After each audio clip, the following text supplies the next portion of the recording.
Olá, irmãos, como vai? Espero que estejam bem. É com muita alegria que nesse momento agora eu estou aqui diante de vocês para que a gente possa conversar um pouquinho sobre a Palavra de Deus nesse tempo que a gente normalmente se senta como igreja para observarmos o que a Palavra de Deus diz para nós na nossa escola bíblica, né? Então por isso eu quero nesse tempo aqui, junto com os irmãos, ver o que o Senhor tem para nos falar. Mas para isso eu queria que a gente orasse. Vamos orar? Senhor, em nome de Jesus, nós estamos aqui diante da Sua Palavra. E o nosso desejo é que o Senhor fale ao nosso coração. Nesses dias de tanta insegurança, nesses dias onde nós não podemos nos encontrar com as pessoas com as quais nós normalmente nos encontramos, nos relacionamos, com quem a gente ama. Ó Deus, nós queremos nos encontrar com o Senhor agora. Assim como o texto que vamos ler aqui, que a nossa vida seja transformada nesse encontro que a gente vai ter com o Senhor. Nós te pedimos assim, oramos em nome de Jesus. Então, muito bem, irmãos. Como na minha oração aqui eu já disse, e também no começo, nós temos o costume, um costume sadio, de sentarmos e observarmos o que a Palavra de Deus tem para dizer para nós. Estamos estudando uma série, estamos vendo uma série na nossa escola bíblica falando sobre os encontros de Jesus, os encontros que as pessoas comuns tiveram com Jesus, né?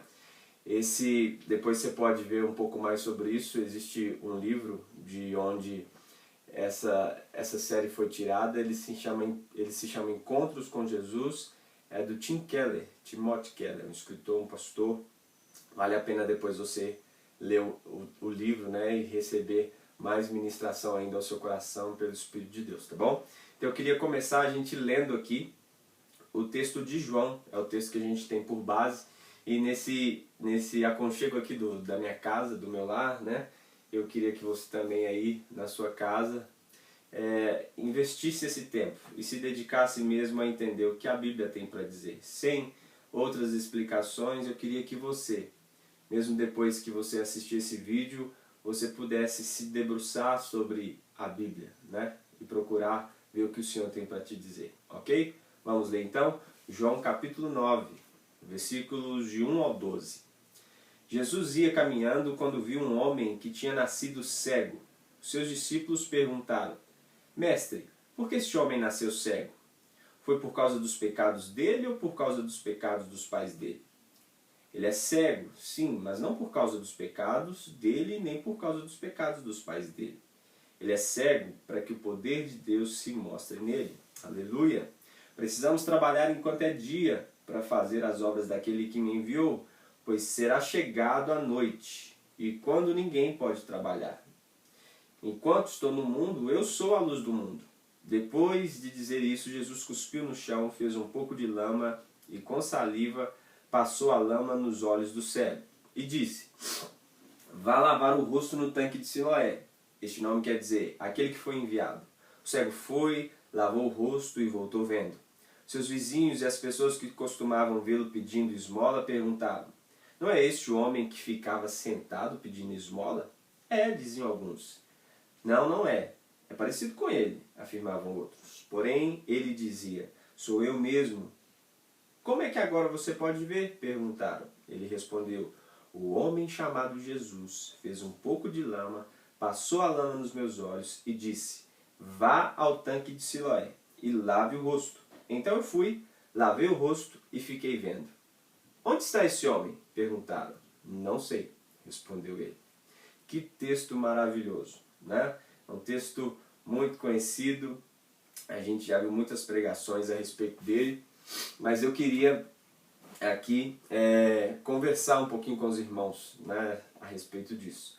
Irmãos, todos nós queremos e precisamos responder a muitas perguntas importantes da nossa vida. A escola filosófica, a escola grega filosófica, falando sobre as questões importantes da vida, sempre perguntava, faziam grandes indagações, Por que eu estou aqui? Por que eu existo? Como eu nasci? Como o mundo foi criado? Diante do sofrimento, nós nos perguntamos por que isso está acontecendo. Por exemplo, com essa pandemia mundial, a gente pergunta por que isso está acontecendo? Será que Deus não vê? Será que Deus está aquém disso tudo? Ele não percebe o sofrimento humano? Bem, a gente pode responder essas perguntas olhando para aquilo que Jesus responde através da sua própria vida, né? Nós vivemos numa era, como eu falei aqui sobre a filosofia, vivemos numa era onde os argumentos são muitos. Você pode estar vendo aí na internet agora, são várias opiniões a respeito dessa pandemia. Todo mundo tem um argumento, todo mundo tem uma fala. E muitas vezes nós também queremos colocar o cristianismo, o evangelho, sendo explicado somente por argumentos. Jesus, quando veio aqui, e de fato ele ensinou muita coisa, mas ele viveu de uma forma que as pessoas podiam perceber nele, de verdade, qual eram as suas necessidades. E a ideia dessa série é mostrar que nesses encontros que Jesus teve com essas pessoas normais, pessoas simples como eu e você, essas pessoas tiveram não só a sua necessidade física, o seu momento ali respondido, mas elas também tiveram indagações respondidas. Argumentos religiosos caíram, argumentos filosóficos caíram, porque em Jesus nós podemos ter a resposta para as nossas indagações e para aquilo que nós podemos ter de dúvida no nosso íntimo mais profundo, né? Jesus, como nós entendemos, ele é a verdade de Deus, ele é a exata expressão do amor de Deus. Então, se alguém quer procurar sentido da vida, se alguém está procurando sobre perguntas que ela está fazendo, essa pessoa possa estar fazendo intimamente, nós, como aqueles que levam esperança, podemos mostrar isso através do Evangelho, através da Palavra de Deus. Então vamos começar falando sobre isso. Quando as pessoas se encontram com Jesus, quando Jesus se encontra com elas, o que acontece? Diante desse texto aqui, o texto é claro, diz assim que Jesus ia caminhando quando ele viu um homem que tinha nascido cego. É diferente daqueles outros que ficaram cegos ao longo da vida. Talvez você conheça alguma pessoa que está enfrentando ou enfrentou um problema nas vistas, talvez uma catarata, alguém que deu um derrame, né, e também na sua visão, e perdeu parcialmente ou de forma completa a visão de um olho ou dos dois olhos. Mas no caso aqui, esse texto está dizendo que esse jovem, esse homem, ele nasceu cego. E os seus discípulos perguntaram para Jesus, eles vão fazer a pergunta, por que esse homem nasceu cego? Mas o texto é claro em dizer que ao passar, Jesus viu esse cego de nascença. E é isso que eu quero, a primeira coisa que eu quero falar é que Jesus demonstra sensibilidade diante da dor. E isso para nós é um ensinamento muito grande. A gente precisa perceber como nós, que somos cristãos, que estamos caminhando de acordo com a palavra de Deus, como nós também enxergamos as pessoas, como nós vemos o mundo, de que perspectiva. A palavra de Deus diz que Jesus olhava para as pessoas e compadecia delas. Por exemplo, no texto da multiplicação dos pães e peixes, no mesmo Evangelho de João aqui, Jesus olha e tem compaixão da multidão, porque elas eram como ovelhas sem pastor. Eram pessoas sem direção. Eram pessoas que tinham muitas questões a serem resolvidas e ele se compadecia delas. A maioria dos milagres que a gente vai ver, você vai ver em algum momento falando como Jesus via as pessoas, como Jesus abordou a sensibilidade que ele tinha.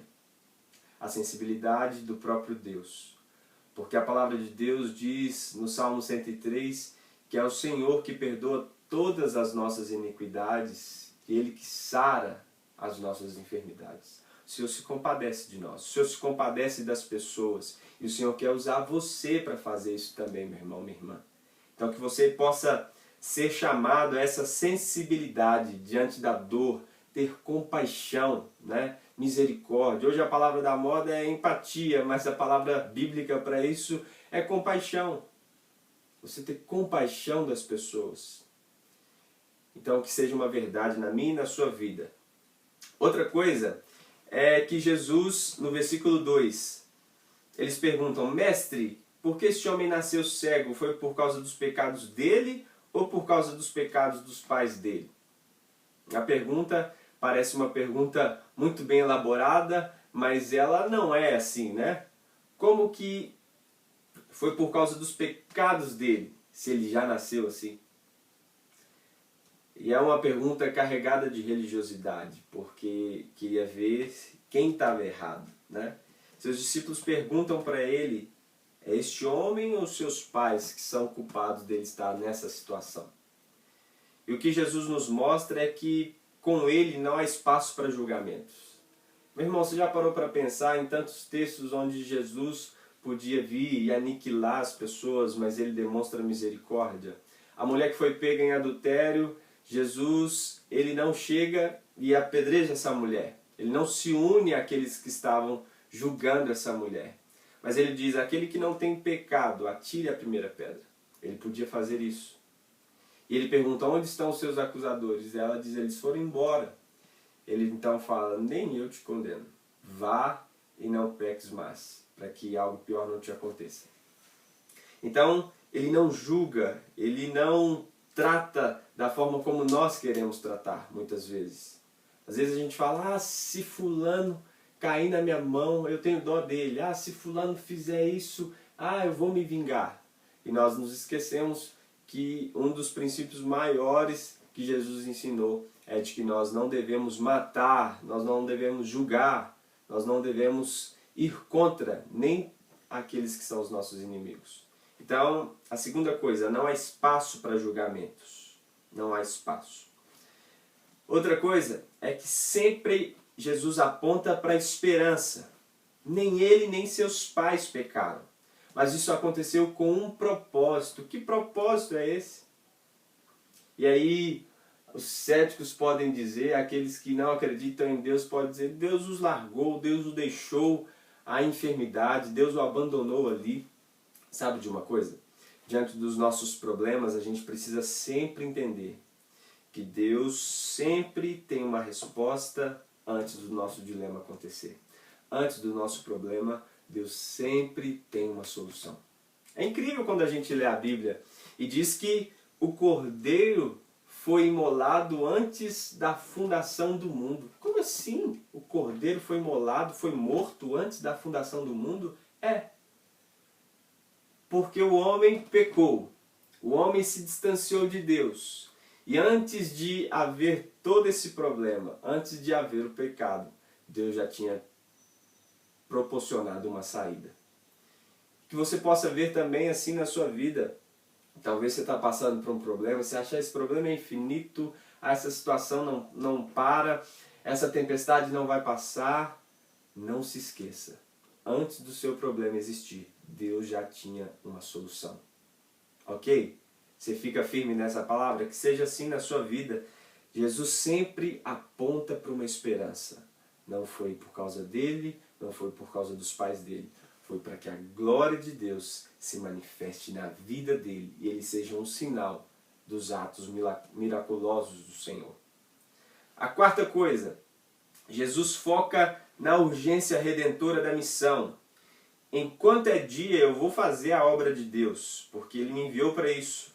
A noite se aproxima quando ninguém pode trabalhar. Enquanto estou no mundo, eu sou a luz do mundo. Jesus tinha certeza do propósito da sua vida. A palavra de Deus diz em Isaías 61 que o Pai o ungiu para isso. O Pai o preparou para isso, para aquele momento, para responder uma necessidade tão patente na vida de uma pessoa. Algo tão difícil. E às vezes a gente pensa, mas Deus é muito grande, Deus não liga para o meu problema. Deus não está vendo o que está acontecendo na minha vida. Meu irmão, é claro que Deus está. Deus se preocupa com cada detalhe da nossa vida. Ele é o nosso Pai. A Bíblia diz que se nós que somos pais, os pais terrenos, a gente faz isso para dar boas dádivas aos nossos filhos, quanto mais o nosso Pai Celestial. Deus se compadece de nós. A palavra diz que a causa de não sermos consumidos são as misericórdias do Senhor que se renovam a cada manhã.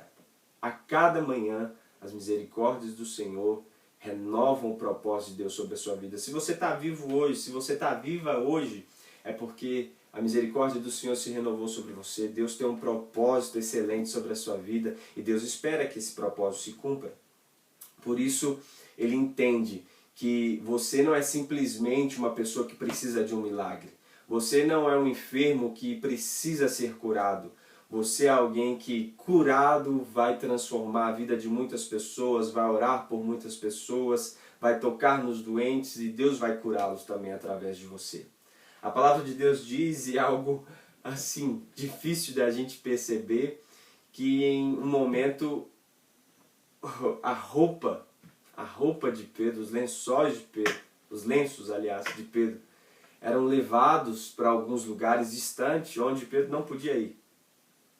E as pessoas eram curadas. A sombra dos discípulos curavam as pessoas. Meu irmão, isso é algo que para nós hoje parece impossível, mas é algo que acontecia.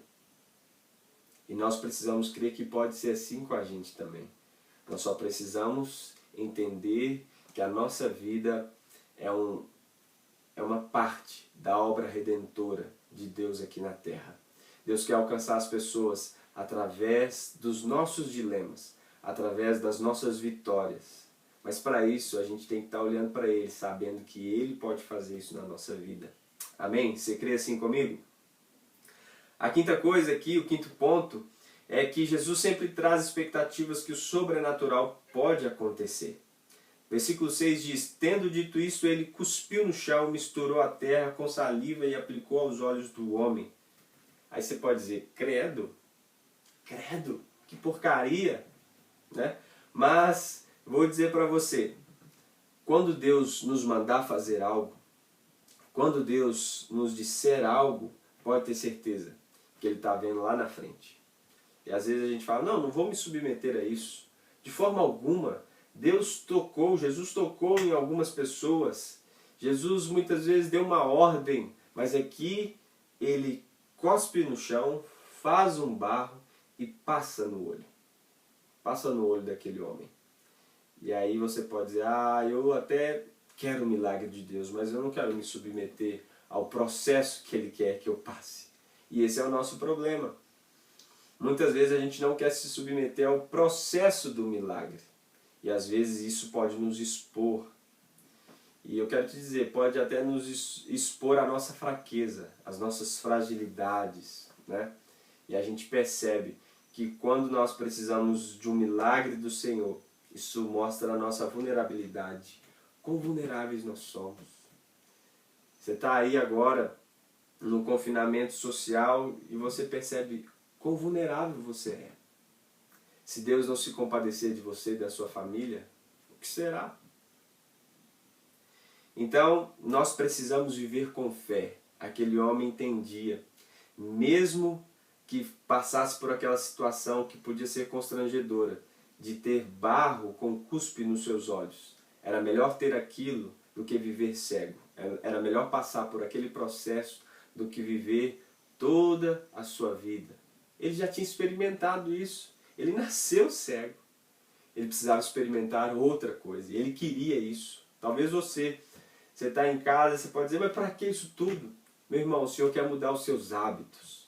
O Senhor quer mudar a forma como você enxerga a vida, a sua família. O porquê que você sai para trabalhar. No final de tudo, o objetivo sempre é a glória de Deus através dos relacionamentos com as pessoas. E Deus está mudando esses hábitos seus durante esses dias que você está em casa. Não é mesmo? Tem sido assim comigo, espero que seja assim com você também. Sexta coisa, revela a obediência sempre como melhor resposta. O versículo 7 diz, então lhe disse, vá lavar-se no tanque de Siloé. E o tanque de Siloé, a palavra Siloé significa o enviado. E sabe o que o homem fez? Como eu disse aqui, ele passou pelo constrangedor. Ele foi.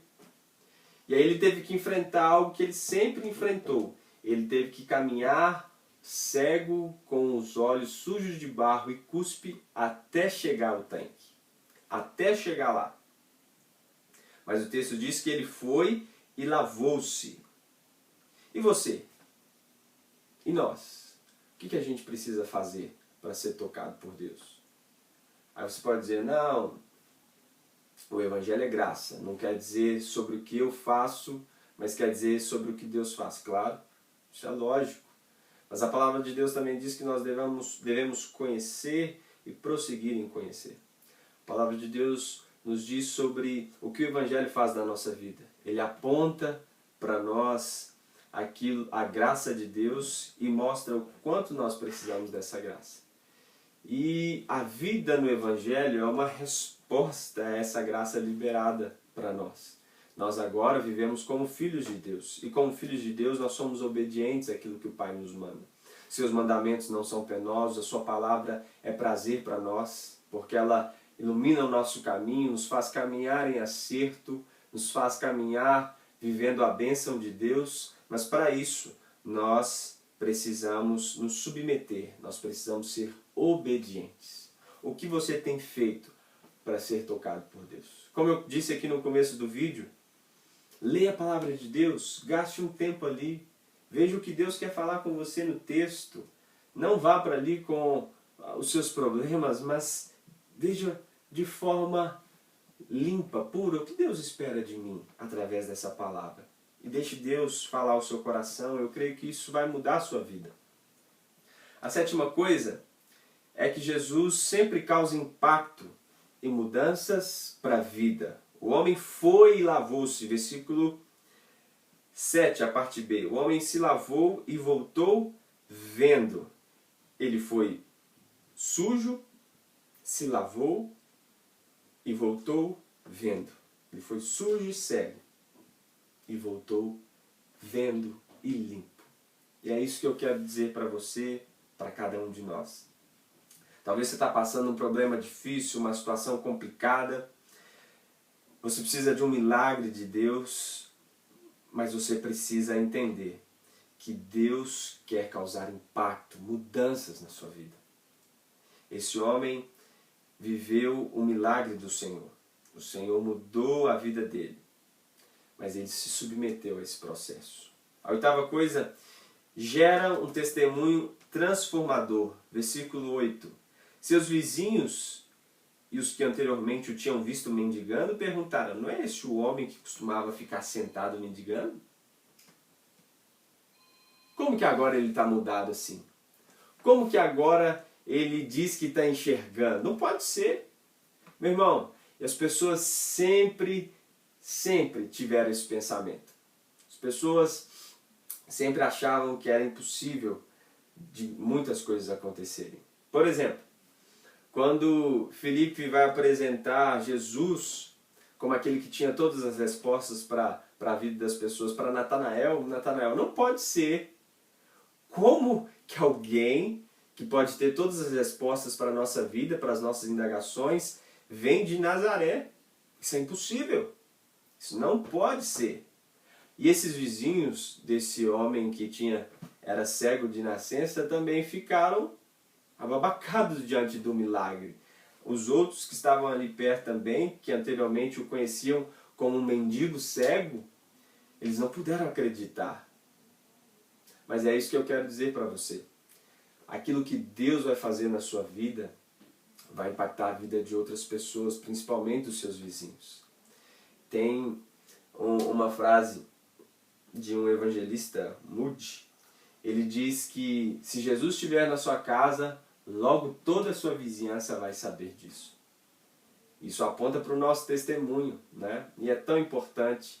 Talvez, como aqui em casa, eu vivo num condomínio onde tem muitas pessoas. E com certeza tem gente nesse momento que está fazendo uma oração. Deus, se o Senhor é de verdade, se o Senhor existe mesmo, fala comigo, se manifeste a mim. E talvez uma atitude de bondade sua pode ser uma resposta de oração. Outro dia mesmo, a gente tem uma vizinha, ela estava passando por um processo importante, ela estava grávida e um dia ela estava com vontade de comer alguma coisa gostosa. Eu sei que nesse dia, Flávia fez um pudim e aí separou uma parte desse pudim, mais da metade desse pudim, levou para essa vizinha e aí disse, estava fazendo lá, o Senhor disse para eu trazer aqui para você. E ela ficou toda feliz, porque ela recebeu algo que ela estava desejando, ela sentiu aquilo como um cuidado de Deus com ela. Então eu queria que você percebesse que Deus quer usar você no seu dia a dia, Deus quer usar você com atos de bondade e saber que aquilo que Deus faz em você vai transformar a vida de muitas pessoas. Amém? Você crê assim comigo? Que seja verdade sobre a sua vida, sobre a vida da sua família, no nome de Jesus. Vamos caminhando aqui para o ponto 9. A gente está fazendo isso porque é uma forma saudável de você ver o que o texto traz na íntegra para nós, né? Quantos ensinamentos a gente pode receber aqui através desse texto. No versículo 9, Jesus usa esse acontecimento para reafirmar a identidade daquele homem. A nossa identidade é reafirmada diante dos milagres. Alguns afirmavam que eram ele, outros diziam, não, apenas se parece com ele. Mas ele próprio insistia, sou eu mesmo. Aquele homem não sentiu vergonha. Aquele homem não desprezou o acontecimento miraculoso na vida dele através do encontro que ele teve com Jesus. Não sei você, mas na minha vida foi assim também. Jesus transformou a minha vida de forma poderosa, algo que eu não podia fazer. E isso é o Evangelho. O Evangelho quer dizer que Deus fez para o homem, para a humanidade, aquilo que a humanidade não podia fazer por ela mesma. Em Cristo Jesus, Deus salvou a humanidade. Então o texto aqui está mostrando para nós que nós precisamos entender como aquele homem, aquele cego, ele disse, não sou eu mesmo, eu vivia daquela forma, eu mendigava, eu era cego, mas agora eu estou vendo, porque eu tive a minha vida transformada. Eu não estava fingindo, eu vivi, eu sei o que é passar por uma situação difícil, eu sei o que é viver uma vida de cegueira, mendigando, mas agora eu recebi dignidade, eu recebi algo que as pessoas não podiam me dar, ninguém nunca me ofereceu isso, mas em Deus eu encontrei, em Jesus, o seu Filho, eu encontrei. Seus olhos foram abertos, mas toda a sua vida foi transformada. Jesus agora está tirando aquele homem de uma situação de marginalização e trazendo ele novamente para o convívio da sociedade. Ele poderia se estabelecer, né? Ele agora não é mais o cego, ele é alguém que vê. Ele é alguém que pode caminhar e agora sabe traçar o seu futuro. O seu futuro era em Deus. E para terminar aqui, nós vamos falar do ponto 10. O ponto 10 diz que quando nós nos encontramos com Jesus, isso gera visão aberta para novos recomeços. Os versículos 10 e 11. Então, como foram abertos os seus olhos? Perguntaram para ele. E o homem respondeu, o homem chamado Jesus misturou terra com saliva, colocou nos meus olhos e me disse, vá se lavar no tanque de Siloé. Eu fui, me lavei e agora vejo. Irmãos, que tremenda essa palavra. Imagine alguém que não tinha perspectiva de vida, alguém que tinha tantas indagações, que poderia estar culpando seus pais, que poderia, assim como os religiosos estavam querendo saber quem era o errado da situação, quem era o culpado, ele poderia estar pensando dessa forma também, o porquê que Deus era injusto com ele. Não, mas o texto diz que agora ele tem uma nova vida, a visão dele é aberta, ele está caminhando com nova perspectiva. Seus olhos se abriram, agora ele está aberto para novos recomeços. E ele diz, foi simples. O homem chamado Jesus misturou a saliva com terra e colocou nos meus olhos. Ele me disse para que eu fosse lavar. Eu fui. Eu enfrentei aquela situação, tive que caminhar com os olhos sujos, com barro, saliva ali nos meus olhos. E me lavei. E voltei limpo e enxergando. E foi isso que aconteceu. Agora eu vejo. Irmãos, tantas pessoas têm caminhado cegas. E não por uma limitação.